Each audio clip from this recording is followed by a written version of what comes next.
جی السلام علیکم ناظرین، اب میں ایک اہم تبصرہ کرنے لگا ہوں پاکستان کی سیاسی صورتحال پہ۔ چند دن رہ گئے ہیں الیکشن میں۔ آج عجیب و غریب واقعہ ہوا، اس کے اوپر بھی میں لوں گا کہ جیل میں کاروائی ہوتی ہے لیکن سرکار نے ہی مقدمہ کیا ہے اور سرکار نے ہی وکیل پیش کر دیے۔ یہ کون سا انصاف ہے، یہ کون سا قانون ہے کہ جنہوں نے مقدمہ کیا وکیل بھی انہوں نے دے دیے؟ کسی وجہ سے اگر وکلا نہیں آتے تو پھر اگلے دن کا موقع دیا جاتا ہے یا کچھ کیا جاتا ہے۔ میں عبدالقیوم صاحب سے پتہ کروں گا کہ کیا انصاف کا تقاضا کیا ہے۔ آپ بالکل نیوٹرل ہو کے جواب دیجئے، کسی کی طرفداری نہ کیجئے کہ انصاف کا تقاضا کیا ہے۔ جی نصیر صاحب، آج یہ کہ اگر آپ یہ کہیں کہ اگر جج بنا کے تو فیصلے کروائے جائیں گے تو اس کا رزلٹ کیا نکلنے والا ہے؟ اچھا، انہی میں سے ایک جج بنا دیں گے تو وہ جو ہونے والا ہے، اگر کسی بینک کو لٹوانے کے لیے وہی جو چور ہیں وہ پہرے دار لگا دیا جائے تو اس کا رزلٹ کیا ہونے والا ہے؟ اچھا، یہ تو کوئی انصاف کا کوئی ترازو ہی نہیں ہے نا۔ انصاف کا ترازو یہ ہوتا ہے کہ آپ گورنمنٹ کی طرف سے ایک کیس ہے، ایک اس کے اپوزٹ لوگ جو بیٹھے ہیں جن کے اوپر کیس ہے، ان کے اپنے وکیل ہوتے ہیں، وہ لڑتے ہیں کیس، جی یہ سب کچھ زیادتی ہو رہی ہے ہمارے ساتھ۔ لیکن جب وہ کسی سٹیٹ میں جبر ہوتا ہے، جیسے ابھی ایک پارٹی کے پیچھے لگے ہوئے ہیں، صرف ساری دنیا آرام سے گھوم پھر رہی ہے، کھا پی رہی ہے، جو انہوں نے کرنا تھا کر رہے ہیں، اتنے وہ آرام سے الیکشن میں حصہ لے رہے ہیں۔ ہر وہ شخص جو پی ٹی آئی کا ہے، عمران کا ہے، اس کو کیا ہوا ہے۔ تو یہ دنیا میں ایک عرف ہوتا ہے ڈبل سٹینڈرڈ۔ یہ ڈبل سٹینڈرڈ نہیں ہے، یہ اس کو ٹرپل، یا آپ کہیں کہ اس کے 100 سٹینڈرڈ بولے تو وہ بھی کم ہے۔ تو یہ ایکسیپٹیبل نہیں ہے، پوری دنیا کے انصاف کے جو ترازو ہیں اس میں یہ ایکسیپٹیبل ہے ہی نہیں ہے۔ تو اسی وجہ سے یہی وجہ کہ ہمارا جو انصاف کا جو ہے کیٹاگری وہ 140ویں نمبر پہ چلی گئی ہے، یہی وجہ ہے۔ حالانکہ ہمارا ایک اسلامی ملک ہے، وہاں کے تو ججز کو دین کا تو خیال رکھنا چاہیے، جو انہوں نے پڑھا ہے انصاف کے تقاضوں کے مطابق تو فیصلے کرنا چاہیے۔ جی نشی صاحب، میں کہوں گا کہ ہماری بدبختی ایک گروپ، آپ نے بھی نوٹ کیا ہوگا، میں نے بھی بہت نوٹ کیا، ایک گروپ ہے جو جج بنے ہوئے ہیں، ایک ایسا گروپ ہے 75 سال سے یہی ہو رہا ہے۔ ہاں، ایک خاص گروپ ہے جو ان کا وہ جاتے ہی ججز بن کے جاتے ہیں اور وہاں پہ پھر اس طرح کا نا انصافیاں کرتے ہیں اور غریبوں کے ساتھ ظلم کرتے ہیں، سچ والے کو جھوٹ بنا کے اس کو پھانسی دے دیتے ہیں اور جو جھوٹا ہوتا ہے اس کو چھوڑ دیتے ہیں۔ یہ چلتا اس لیے رہا ہے کہ پاکستان میں انصاف کا جو ایک انصاف کا جو طریقہ ہے دنیا میں، جہاں آئین لوگوں کے بنے ہوئے ہیں، وہاں پہ یہ چیز نہیں ہوتی۔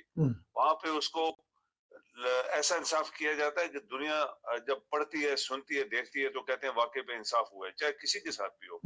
اسلام میں تو انصاف یہ بھی ہے کہ اگر آپ کے ماں باپ، بیٹے، بھائی بھی اگر وہ غلط کام کرتے ہیں تو ان کو سزا دی جائے، کیونکہ یہ اسلام کا قانون ہے۔ اسلام کے اندر یہ بتایا گیا ہے اگر آپ کی بیٹی بھی چوری کرتی ہے تو اس کو پکڑو اور چور کی جو سزا ہوتی ہے اس کو دو، کوئی ڈرنا نہیں ہے۔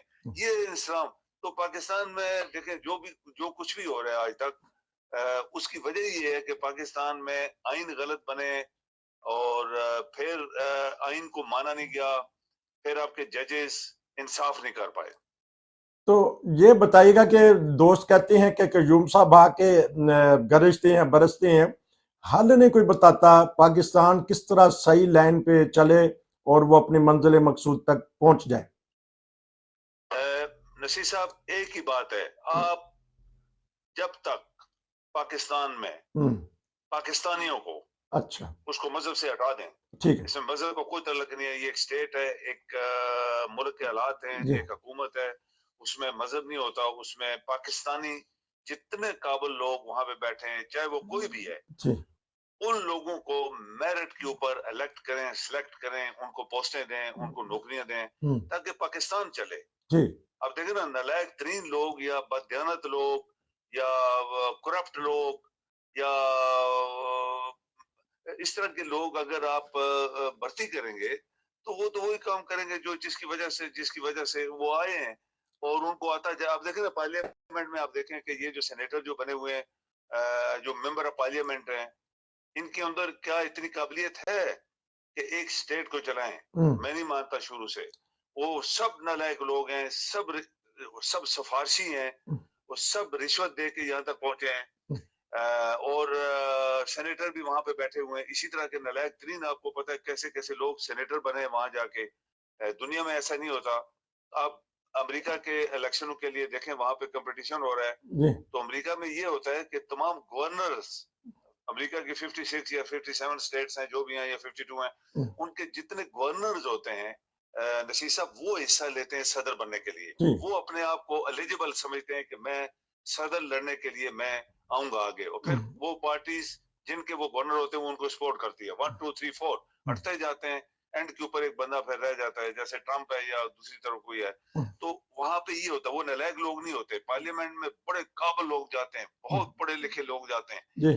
یہ ہمارے پاکستان میں وہ فیوریٹزم, جب نو فیوریٹزم, اور یہ چاچا میری مستی میرا ماما, میں پارلیمنٹیرین. شیخ رشید اگر لائق آدمی نہیں ہے, جسے میں شروع سے سمجھتا ہوں, اس نے اپنے بھائی بھتیجے کے سیٹ دیا اندر. ہر بندے M N A M P نے اپنے بھائی بہنیں بیویاں بھتیجیاں چاچے مامے سارے پارلیمنٹ. کیونکہ ابھی یہاں پہ میں ایک سے بات کروں گا, کیونکہ پاکستان ایک ایسا ملک ہے جہاں جو سہولیات نصیصہ پاکستان میں لوگوں کو ہم دے رہے ہیں وہ دنیا کے امیر ترین ممالک بھی نہیں دے رہے سیاستدانوں کو. اس ملک کو جی اسی لیے یہ پاکستان برباد ہو گیا. جی سیاستدانوں کو. اچھا کیا دیکھ رہے ہیں, 2-3 منٹ رہ گئے ہیں.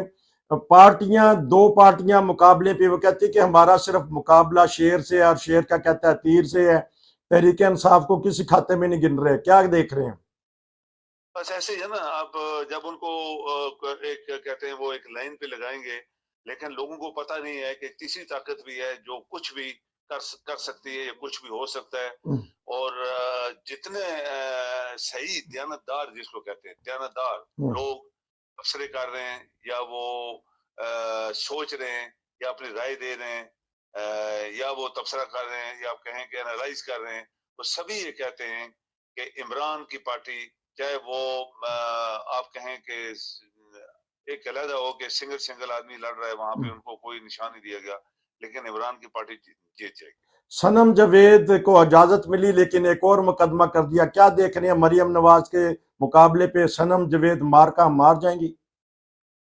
اگر آپ کے, اسی لیے ہم کہتے ہیں نا, اگر آپ کے ججز زندہ ہوں تو یہ جو ترانے ہم بناتے ہیں نا, یہ ترانے لکھنے والا پیسے لیتا ہے. نصیر صاحب آپ کو پتہ ہونا چاہیے, یہ جو ترانے ہمیں ورگلانے کے لیے, جوڑ چلانے کے لیے, سڑکوں کے اوپر نعرے, ادھر نعرے ادھر نعرے, یہ سب فراڈ ہے, ٹوٹلی فراڈ. اچھا. تو یہ جو نعرے مارتے ہیں کہ ہم بڑے دیانتدار, ہم بڑے وفادار, ہم بڑے یہ, ہم بڑے وہ, ہم بڑے یہ, سب فراڈ ہے. اچھا. تو جب آپ کے سامنے انصاف نہیں ہو رہا تو یہ نعرے مارے سے تو نہ کسی کو جنت ملتی ہے, اور نہ وہ بندہ کوئی ملک کے لیے کام کر سکتا ہے.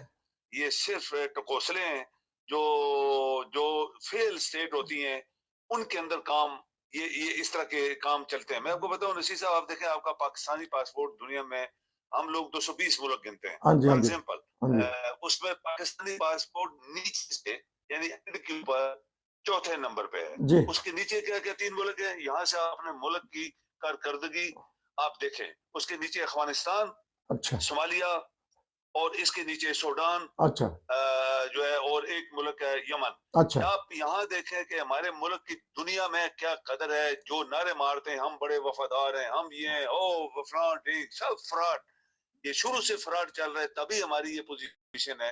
پیسہ ہمارے پاس نہیں ہے, ہم ساری دنیا کے مقروض ہیں. تو یہ نصیر صاحب آپ کی سٹیٹ کیسے چلے گی؟ سٹیٹ کیسے چلے گی؟ کیونکہ قیوم صاحب 10 منٹ کا پروگرام ٹک ٹاک والے کہتے ہیں اس سے لمبا وہ پھر کاٹ دیتے ہیں.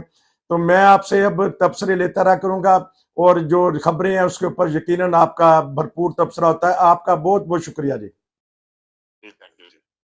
یہ تھے ہمارے عبدالقیوم صاحب, تبصرہ کر رہے تھے, بتا رہے تھے کہ پاکستان میں انصاف کا جو کس طرح کا حال ہو گیا ہے, اور بتا رہے تھے کہ پاکستان کی شناخت پاسپورٹ جو ہے وہ آخری 4 اس میں آتا ہے. تو یہ کر دیا ہے ہمارے ملک کے جو حکمرانوں نے ملک کا حال. اب میں, یہ تھا آج کا پروگرام. نصیر کو اجازت دیجیے. السلام علیکم.